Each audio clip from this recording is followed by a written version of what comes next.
Hi, Zach and Marilyn. Hi, Paula. Hi, Paula. If you don't mind me asking, how old are both of you? Yeah. So I'm 34, and she doesn't know. I'm 32. 32. She's 32. She Yes. turned 32 in March. Yep. I have to keep track, though. I can't ever She'll never remember. I'm lost without this one, yes. Awesome.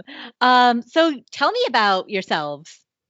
Yeah. Okay, so we got a young family. We really enjoy the outdoors. I actually got my undergraduate degree in outdoor recreation. And Southern Utah is a really great place for recreation. So we have a lot of fun getting out, hiking around, being outdoorsy kind of people. I recently finished a master's degree in social work. So I'm a brand new therapist, just working on getting licensed as a therapist. Congratulations. And yeah, we've always not really made a ton of money. Yeah. We've always lived like, for several years we were actually below the poverty line. Yeah. Yeah. But And during that time, we got out of debt. We did. When we lived below the poverty line. Yeah. That's amazing. Congratulations. Awesome. So I want the ability to like put like balloons and streamers on this video right now. we'll have confetti in the background. There's confetti going off in my head if that helps. Perfect. Yeah. So we got married young. We were still in school. The school debt, buying a car, medical debt, all those credit things. cards. I mean, it was a mess. It was a hot mess. But we got out of debt, and we've been debt free for about 2 years now. Yeah. And throughout that time, we've had some experience with purchasing and selling properties. And so that kind of leads us to where we are now, where we're debt free and we're trying to like plan for the future and like maximize all of our ideas and resources and all that stuff. And to add to our financial story a little bit, Marilyn went back to work about a year ago. So that's added like almost doubled our income. So that was pretty amazing. But yeah, as Marilyn mentioned, moving into houses, as I've kind of studied the market a little bit, I believe the term is live-in flip. Yeah. So we'll buy places that, probably most people wouldn't want to buy. Yeah. And as we live in them, like our very first condo that we bought for $65,000, the day we closed on it, we told ourselves, we're not going to touch it for a year. We'll just live in it like it is and for we a lied. year. And the day we closed on it, we were pulling up carpet, we were looking at paint samples. Yeah. So we were able to sell that for a pretty good profit. And every property, it's kind of been like that. Yep. Nice. Yeah. How long do you typically live in a home before you move out and flip it? We've always told ourselves we were going to stay in places for long periods of time, and we never stay more than a year. Yeah.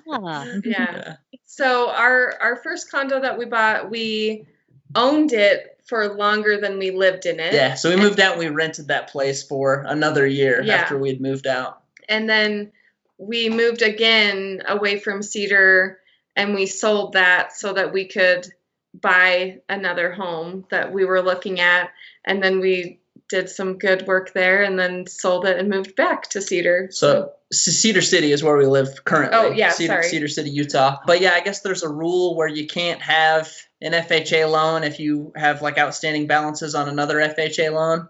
So we had to sell our rental, which was only cash flowing like $100 a month.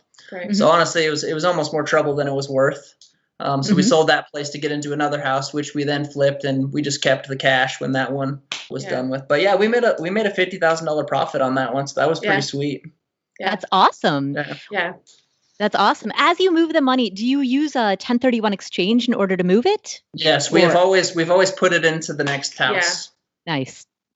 So as much as we'd like to just have $50,000 in the bank, we've always just put that in. Like so the house we're in now is actually the first house that we haven't had to pay mortgage insurance because we were able to put that $50,000 down on the house. That's awesome. It was Congrats. a cool feeling for sure. So yeah. That's super cool. So what questions do you have today? I know that you've come to talk about real estate, but I need to know more. Yeah. So, I mean, I've listened to your podcast a whole ton. Yeah. So I'm sorry. No. It's great. It's been amazing. And I a little bit know your philosophies, but I guess probably the biggest question that I have is on the 1% rule. So generally speaking, you want to be able to rent the place for 1% of what you've bought it for. Is there any circumstances right now we're in kind of a market that's a little bit inflated? Yeah. And is there any circumstances where you wouldn't follow the 1% rule? Yes, absolutely. So I love this question. So the 1% rule, as you just explained, is this rule of thumb that a property should rent for, the monthly rent should be 1% of the total purchase price. So for every $100,000 worth of house, it should rent for at least $1,000 a month. $200,000 home, $2,000 a month. Now, the reason, before I go into, and the answer to your question is yes, like there are definitely exceptions to the rule. But in order to go into that, let me explain the why behind the 1% rule. And the reasoning behind it is if we're just painting with an extremely broad paintbrush, if a property rents for 1% of its purchase price per month, that's 12% per year at full occupancy. And there's another rule of thumb in the world of real estate called the 50% rule of thumb, which is a broad, rough estimate that your operating expenses like repairs, maintenance, major capital expenditures, property taxes, homeowners insurance, that all of those operating costs will be about 50% of the rent. And so if a property rents for 12% of its purchase price every year, and half of that goes to operating costs, then the other half of that, 6%, is what's left over. And that 6% is essentially the unleveraged dividend on that property. So in order to get to, let's assume that a property keeps pace with inflation, but no more. So we're not going to assume any kind of like property rising in value. We're just going to keep pace with inflation, which is 3% per year, roughly, historically. So if a property gives you a 6% dividend plus that 3% inflationary increase, it's a total return of 9%.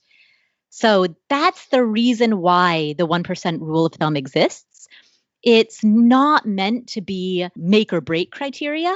Like it exists purely because when you start looking for properties, you go on Zillow, Redfin, or Trulia, or any of those websites, and you're going to be looking at hundreds, maybe thousands of potential homes. And you just need a quick and dirty, like, way to swipe left or swipe right. Like you just need some type of filtering criteria. And so the 1% rule of thumb is this crude, blunt instrument that, like, when you're looking at 1,000 properties and you just need a way of filtering them down, it's that crude, blunt instrument for doing that initial filtering. But the reason that I explained the why behind it is that, as you can see, if you want to ultimately, like the goal in the example that I just gave, the goal is to achieve a 9% total return or a 6%-ish cap rate, right? If ultimately that's the goal, if that's the why behind the 1% rule, well, there are multiple ways to do that. So there might be a specific property where the operating expenses on that property are going to be lower than the norm. They're going to be less than that 50% rule, maybe because it's in a location that has cheap property taxes. Maybe it's new construction or recently renovated, and so the repairs, maintenance, CapEx are going to be pretty low. There are a number of reasons why the operating expenses might not be 50%. They might not consume 50% of their rent. They might consume 40% or 30%. And if that's the case, then heck, you get those same returns without a property having to meet the 1% rule. The other exception that I make to it is anytime that you're house hacking. And so house hacking, I know you guys know what it is, but for everybody out there in video land who's watching this, who is not familiar with that term, house hacking is the practice where you buy a home, and I don't know if a live-in flip would be considered a house hack. Typically in the context of rentals, it's usually used to refer to buying a multi-unit residence like a duplex or a triplex or a fourplex, living in one of the units and then renting out the others. Or if you did it with a single family home, it would be buying a single family home, living in one of the bedrooms, renting out the other bedrooms to roommates, or living in the in-law suite, buying a home with an in-law suite or a mother-in-law house, and living in one of the structures and renting out the other structure. So anyway, so that's a house hack. And if you're house hacking, you're not purely buying an investment. because you have to buy a property that you would be comfortable living in for at least a year, which means it needs to be reasonably close to work. It might be, a horrible commute, but it needs to at least be a reasonable, horrible commute. So like, the property that you're choosing is curtailed by these personal factors that are not investment related. Like it's got to be a decent commute to work. If you have kids who go to public school, it's got to be in a decent public school district. You're making the selection based not just on investment criteria, but also personal criteria. And so for that reason, I say, throw the 1% rule out the window, or at least relax it significantly when you're house hacking, because you're not looking just for an investment. You're looking for a home that lives in that Venn diagram intersection of investment and personal.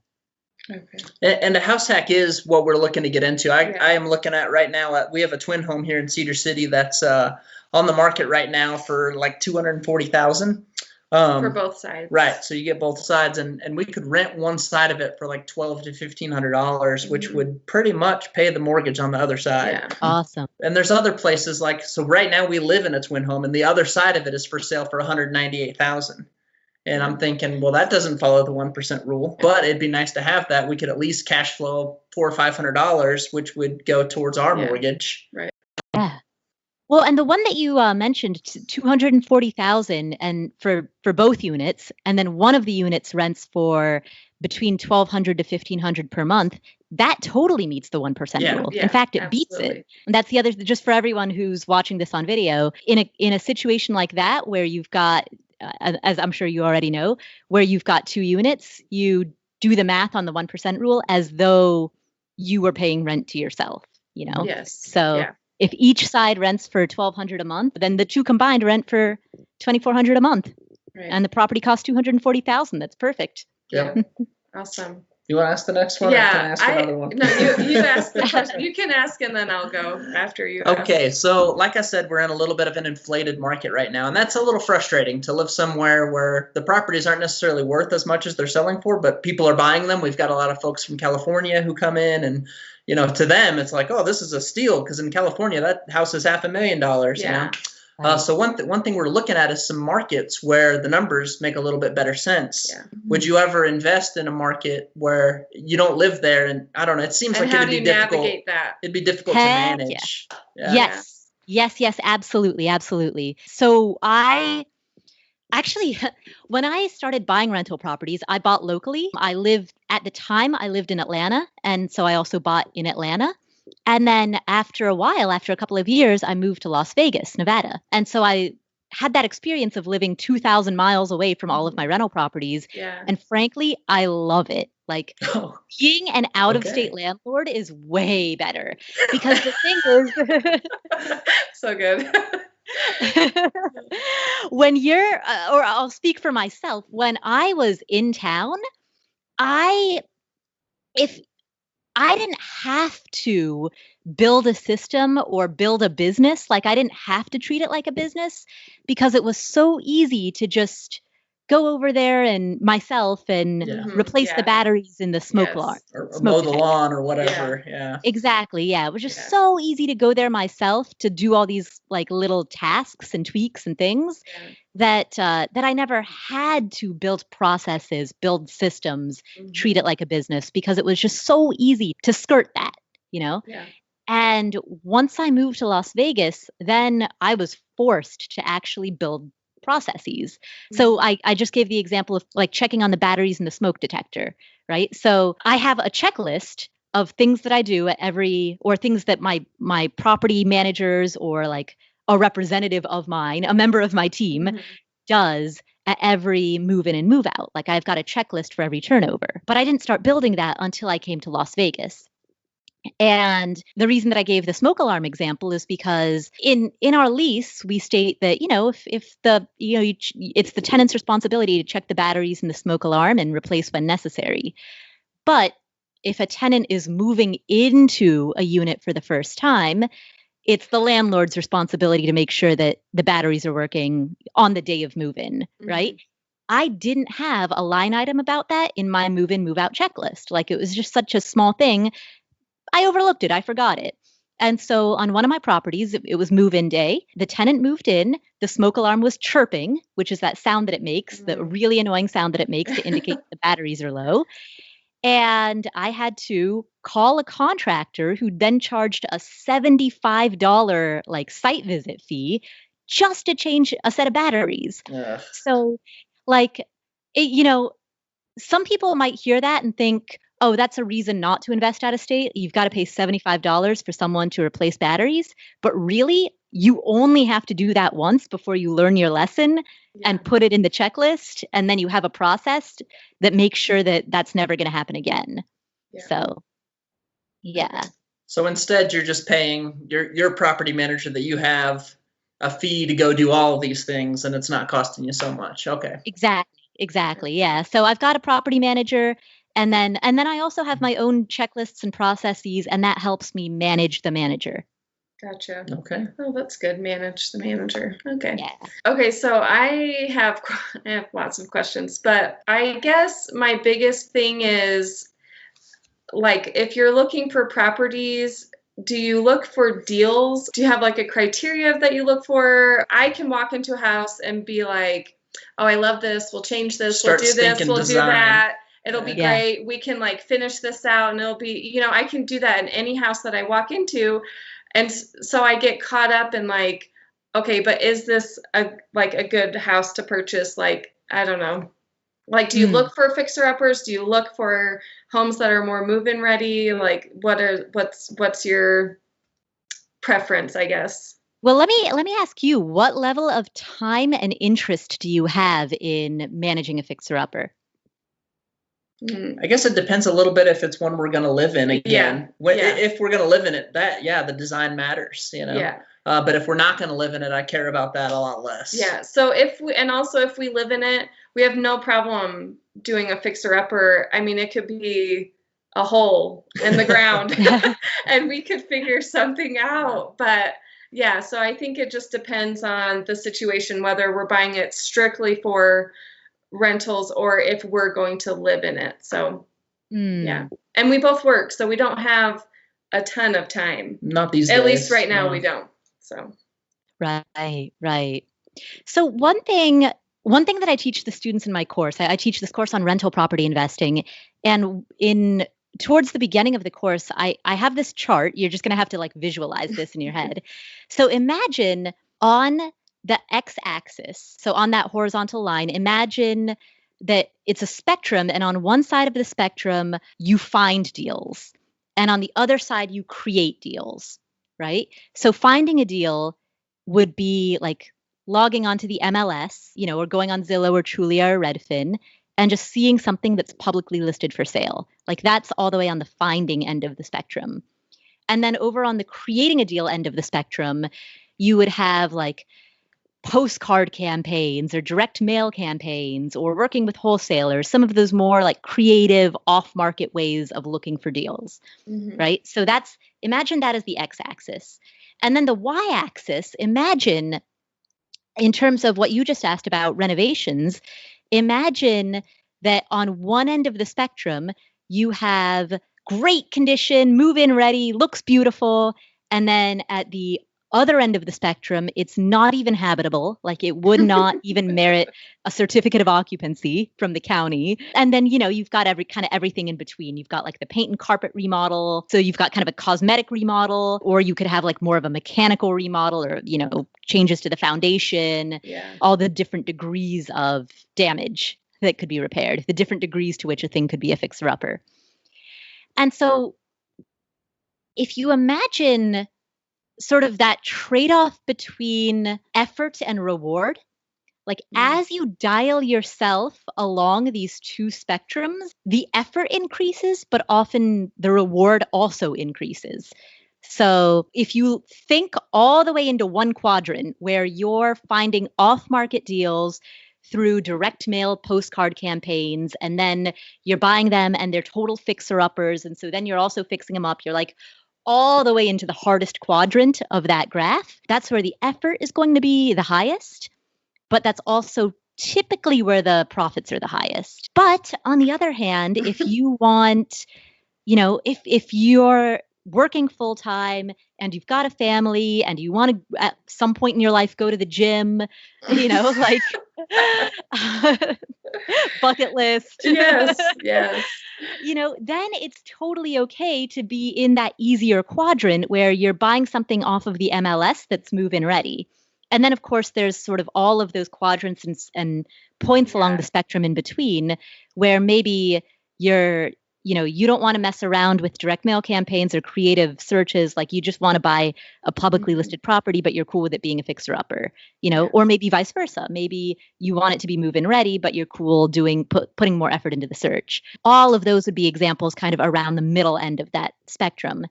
So it's very much, I think, there's no right or wrong way to do it. It's largely going to be a personal question about trade-offs. Is it worth your time, your energy, the opportunity cost of other money that you could be making? Like, is it worth that to get a fixer-upper or to look for off-market deals? Or is it more worth your time to say, you know what, I'm cool with getting a lower profit if it means that it's going to have a lower pain in the butt factor? Right. That's true. We want a low pain in the butt factor. Okay, so my next question is kind of in relation to the amount of money that we make. We don't make a whole lot of money, but we're debt free, and so we have a mortgage. And so I think when I think of purchasing other properties, instead of seeing it like as an investment, I think, we have that much more debt because we had to like work so hard to get to zero. And so like, how do you view like mortgages and things like that? Because it like gives me a panic attack, I think, sometimes. So I think of mortgages very differently if it's an investment property, like a rental property, versus if it's a personal residence. Okay. Honestly, if it's a personal residence and it's just purely a personal property, I think of that mortgage as debt. Because a personal residence is something that you're buying for the sake of your own consumption. It's ultimately taking money out of your wallet every month. But with an investment property, a cash flow positive investment property, then that debt is a tool that allows you to access something that is ultimately cash flow positive. Mm-hmm. And so I don't want to say that I don't see that as debt, because it is debt and it is leverage, and leverage is like a lever. It can like ping you up or throw you down. But it is, I guess the distinction that I make is cash flow negative versus cash flow positive. If it's a personal property, a personal purchase, it's cash flow negative. If it's a rental property and you're doing it right, it's cash flow positive. Yeah. So kind of along those lines, is like for you personally, is there a price range you don't ever exceed as far as like the amount that a property is worth? No, but there is a balance of equity to debt that I try not to exceed. So for me, and that across all of my properties, it doesn't matter how it divides out into house A versus house B versus house C, but the aggregate across the entire portfolio, I personally like to keep it at 50-50 at the most. So for every dollar in equity that I have, a dollar in debt at the most, and if I end up paying down even more debt and having, 75-25 and 75% equity to 25% debt, that's fine. But for me personally, I don't like it to go more than 50-50. Now, most real estate investors are going to say that that's very conservative. A lot of real estate investors are 80-20 or 90-10 or 99-1, Okay. But like, I know myself, I'm like you. I grew up in a family that really was very anti-debt, very anti-debt. And so I know myself well enough that for being able to sleep at night, I like to keep the equity to debt at 50-50. Okay. So kind of along the same lines, since we're talking about like money, do you have like a certain amount of cash on hand for the water heater goes out? Or like, it's not rented for a month and you need to pay the mortgage. Like, how do you kind of calculate that so that you can make sure that you like are not scrambling, if something goes wrong? Yeah. So what I tell people, all right, actually I'll ask this back at you. What's the standard thing that people say when it comes to personal emergency fund? What's the standard 1,000. number of months? So first, Oh, 6 months. Yeah. 3 to 6 months is like Yeah. the standard cliche personal finance advice. Yeah. The way to do that with a rental property is between 3 to 6 months of gross rent. What I usually tell people is start when you're starting, like when you first buy the property, have 3 months on the day that you sign that contract, on the day you close on that property, have 3 months of gross rent set aside and just make that your bare minimum cash reserves.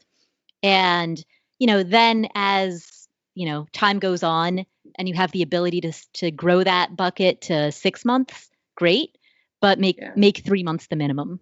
Okay. That's good to know. Sorry, I wrote a lot of Got some questions good on notes. my phone. Not only that, but she's taking notes I'm as we also talk. meeting with Paula. Awesome. I drew your graph. Oh, cool. Okay, so then I guess another question is we chatted about this last night. So we don't make a lot of money combined together. We have lots of access to retirement accounts that we put money into to kind of grow those accounts. That's a good question. But we could not put that much money into the accounts to kind of build up our cash on hand so we would be able to be in a better position to buy a property. Have a bigger down payment. Yeah, or have the 3 months, on hand when we sign. So if this is, I think this is something we're going to pursue. Something we're definitely going to do. Whether or not, whatever situation we're in. So would you recommend, not putting as much money into those accounts so we can get to that place faster? And then, as things kind of grow, we can go back to it, or regular I don't know. contributions. Yeah. Yeah. So what I would recommend doing is take a step back, like zoom out and look at, in terms of your budget as a whole, what percentage of your savings do you want to put into real estate and what percentage of your savings do you want to put into retirement accounts? So just as an example, like for a person, or for a couple that might be saving 20% of their income, maybe they want to divide that half and half.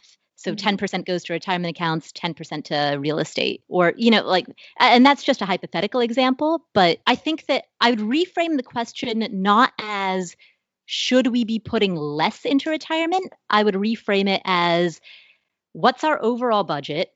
How much from our overall budget do we want to save? And then how do we want to slice up that savings pie? Yeah. Okay. Yeah. That's a good way to put it. It's a good way to look at it because, real estate is also an investment. Yes. Yeah. Okay. Instead of looking at it as like, oh, we're just going to spend this money on whatever, like we're investing it in just another bucket.